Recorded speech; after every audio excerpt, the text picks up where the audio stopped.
Good evening. I am Davanagere MB, Assistant Professor of English, Government First Grade College, Namati, Davanagere. The title of the paper is 20th Century Literature's First, paper number 9, and it is an elective paper prescribed for BA degree program, optional in English, 6th semester. And this is the 7th session, and the topic is T S Eliot's poem Marina and its discussion from third stanza till the end of the poem.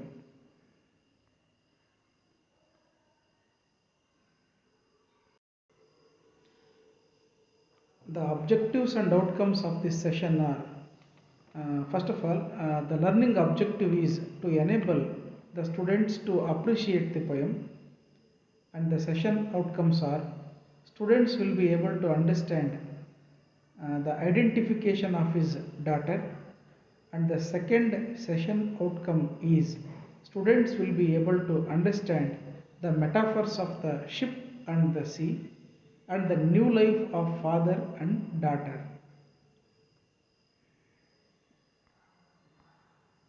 Coming to recapitulation, during the last session I have discussed about the epigraph of this poem, and at the same time I have also discussed the first two stanzas of this poem apart from the brief background to this poem. Coming to the background to this poem, let me tell you something about Pericles. Pericles, the Prince of Tyre, is William Shakespeare's play, and it is the base for the composition of the poem Marina. Marina is the only daughter of Pericles. Was born at sea. She was named Marina. Okay, and then soon Pericles loses her, but later he finds her miraculously. So Shakespeare's play ends in reconciliation, especially it takes place in Act 1 of Scene 5 in the play, and it is the most important because the reconciliation takes place. Marina is a symbol of redemption and also reconciliation, and Pericles is awakening after a nightmare of doubts and dangers. All of a sudden the realization bursts on him, and that all the doubts and the dangers are replaced by wonder and miracle of miracles. That is long lost daughter Marina appears in front of him on the deck of the ship before his eyes. Okay, see, this is the background. Based on this story, T S Eliot has composed the poem Marina. Okay, see, for which the setting of this poem, he himself has taken some autobiographical, that is to say, not autobiographical, but his own highland. Okay, so let me tell you about that thing at the end of the poem. So Pericles and his daughter, these are the two important characters that you need to understand, and Pericles is the speaker of this poem. And coming to Hercules, let me tell you something about the epigraph.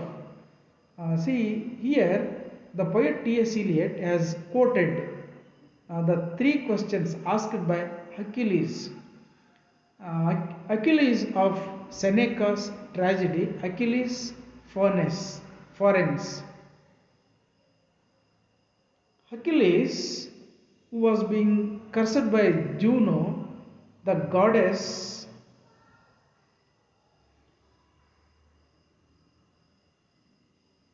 with some madness.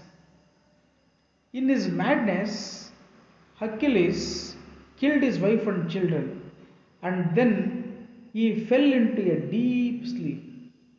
When he woke up, he became sane, His exclamation is the epigraph of this poem. That is, um, uh, that is, Q locus, Q regio, Q mundi plaga. That is to say, what place is this? What land is this? And what part of the world? See, he cried in horror. Okay, so here the situation for Hercules was horrible one, but whereas when Pericles sees his daughter is a pleasant one and a wonderful event for him. So one feels happy, that is Pericles is extremely happy, whereas Hercules was extremely sorrow. Okay, so this is being contrasted, but the effect of feeling is the same. Okay, so this that I told you in the last session, and in the first two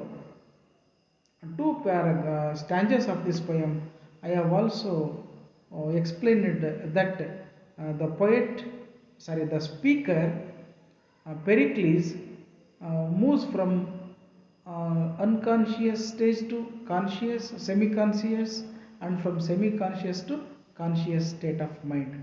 And then he recognizes that, oh my daughter, he cries. Okay, so and then it is the dramatic monologue too that I told you. uh, he simply he expresses his wonder, oh my daughter. He recognizes by questioning what seas is it, what shore is it, okay, like that, what island is it. Now let me go further.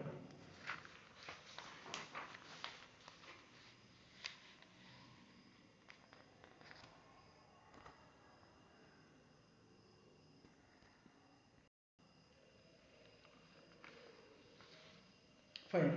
All ambitions of his life now are insignificant by the shipwreck or by this wreck or the wind. He senses the sweet smell of pines and heard the melodious song of the wood thrush, but through the fog. See, again and again, he was hearing the wood thrush singing and also experiencing the sweet smell of the pines. Again and again, 2 to 3 times this thing comes.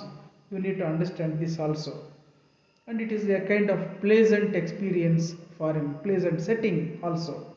He thinks everything is there only because there is the beautiful smell of the pine trees, there is a melodious song sung by the wood thrush, and in front of his eyes there is his daughter. So he thinks that everything is there only, and the ultimate thing remained for him is death only. So now he thinks of death. Maybe he is bit old, and the ambition and aim of his life is almost come to an end. You may think like that. And then the speaker says, what is this face? Less clear and clearer. The pulse in the arm less strong and stronger. Given or lent? He questions like this. So it indicates his own physical condition and his own mental status. Okay? See, these lines indicate the speaker's unconscious to semi conscious and from semi conscious to conscious state of mind. Again, about his long lost daughter here.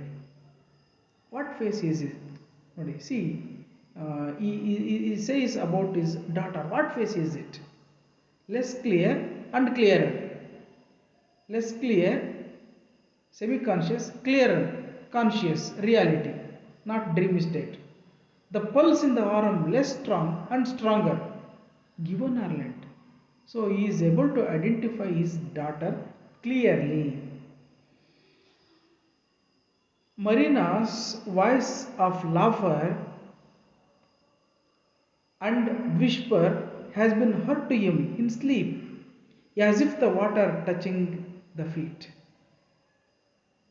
It seems the sea world is associated with the dream world in these lines.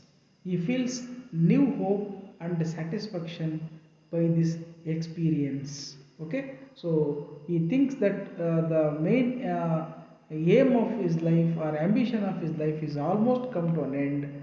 Okay, so by the shipwreck, and at the same time he gets back his daughter, he rejoins his daughter. That is the thing here.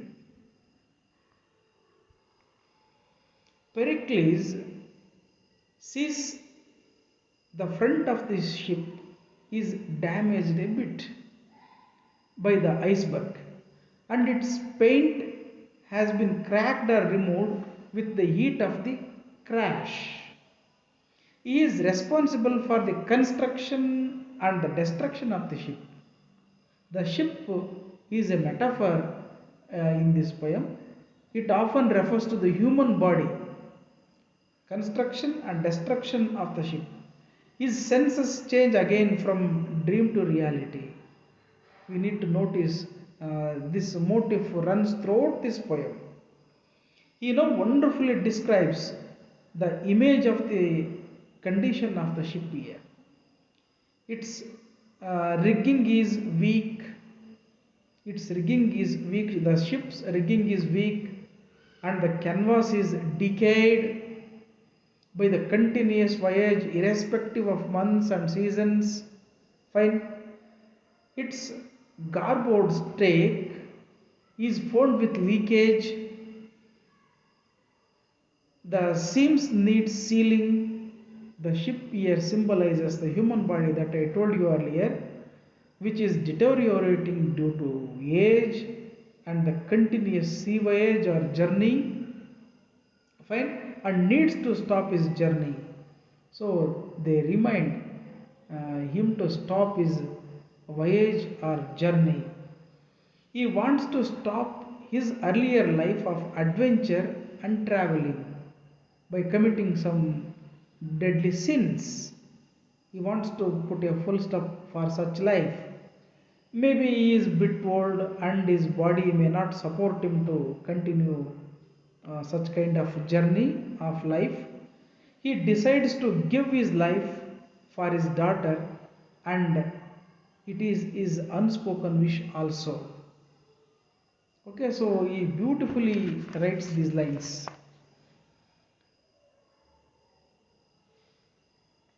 The garboard stake leaks, the seams need caulking.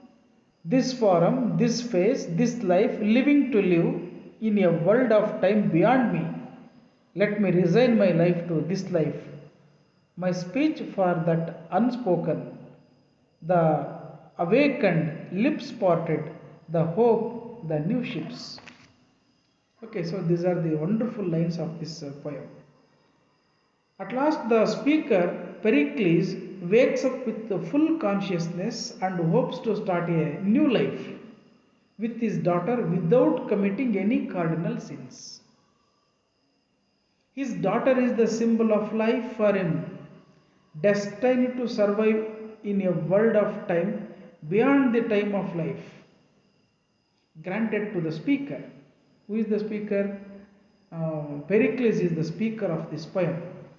Through this total surrender of the old, decayed self to the child or his daughter, Marina, silent, awakened with parted lips, yet containing within itself all the promises, the potentialities of the future. The life of the old man will be renewed. A new ship will emerge out of the old and rotten one, and will sail towards new shores, following the note of the wood thrush through the fog. See, again and again the wood thrush is singing, the pine trees are spreading the beautiful aroma. Okay, so and he is wonderstruck, and he was struck with wonder. So these images are often and often seen in this poem as the whole. See, the list of 7 deadly sins is given here also. He does not want to follow either of them, and he wants to lead a better life with his daughter. Okay, so that is the thing here. And his daughter is perhaps one reason to stop doing such things, he again repeats the questions of what seas, what shores, what granite islands toward my timbers, and wood thrush calling through the fog, my daughter. In the first stanza it was, oh my daughter, but in the last line of the poem it is, my daughter. You need to understand the difference between these two phrases in the beginning and in the end. Pericles is very clear here that the lady is none other than his daughter Marina. There is no doubt about it. He comes to reality now. He is not in a dream state. He is not in the unconscious state of mind or semi-conscious state of mind, but he is fully conscious, and he has identified that the lady who is in front of him is none other than his daughter Marina, who once lost. Okay, so the long lost child is in front of him. There is no doubt about it, he has reunited with his daughter on the seashore with the granite island where the wood thrush birds sing through the fog. The father and lost daughter rejoin miraculously at the end of the poem. Marina becomes a vehicle of grace here and a metaphor of the divine. It may be God's grace and the metaphor of the divine. She is the symbol of God's mercy and also grace for him. The discovery of Marina has something divine about him. Okay, so some divine feelings are emerged out of his thoughts. She has brought her father another life. Okay, she has brought her father another life. For the poet, Marina is a symbol of resurrection, and hence it is the religious poem also.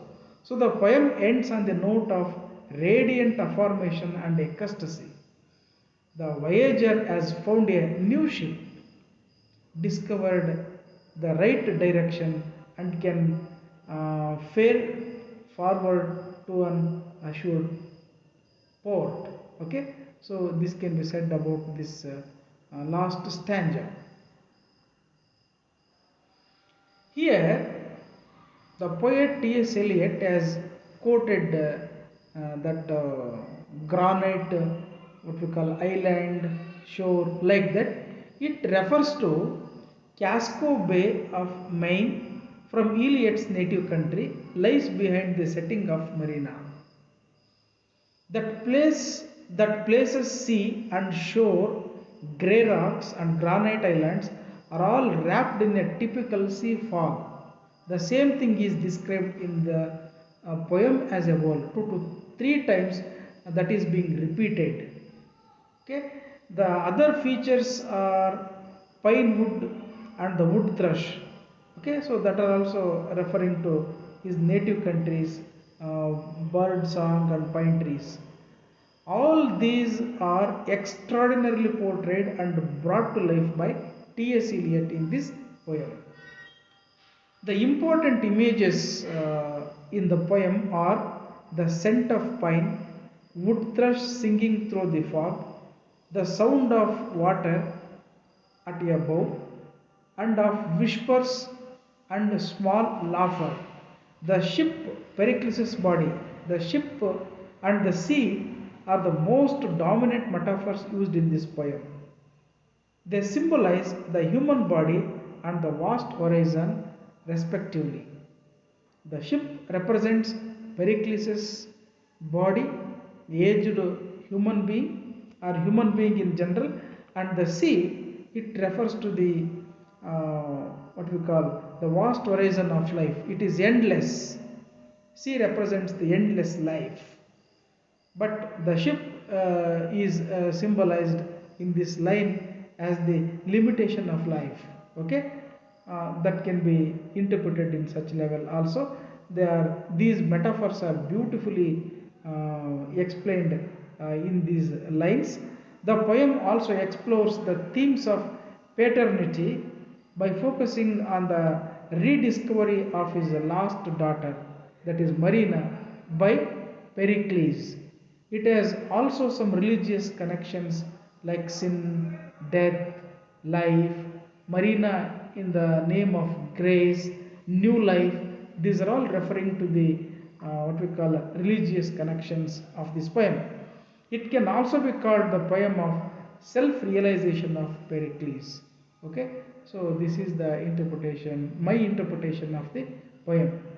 Dear students, read and reread the poem and interpret on your own. Thank you.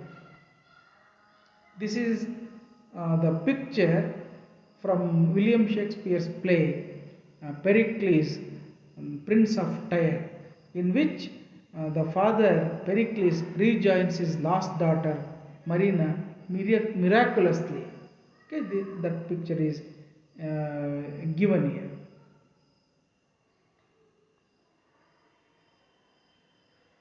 Thank you.